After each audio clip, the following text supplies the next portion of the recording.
Сегодня на базе мультимедийного парка «Россия. Моя история» мы традиционно принимаем клятву наших юноармейцев Республики Саха-Якутия. В этом году наше региональное отделение было присвоено почетное наименование имя нашего первого героя из народа Саха Федора Кузьмича Попова.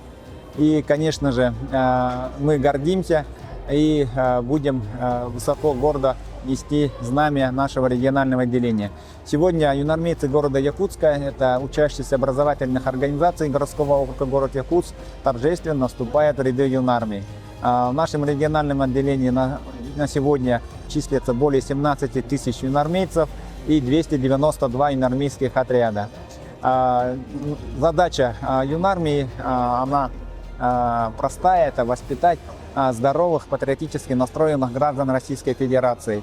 И мы, конечно же, сегодня благодарим наших руководителей образовательных организаций, руководителей юноармейских отрядов, которые проводят большую плановую работу именно по формированию патриотического воспитания наших детей и молодежи.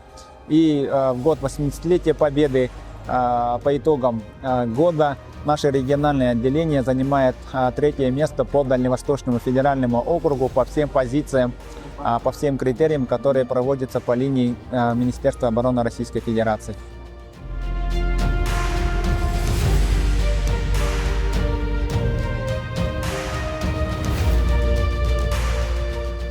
Я вступаю в ряды юнармии перед лицом своих товарищей, торжественно клянусь всегда быть верным Отечеству и юноармейскому братству.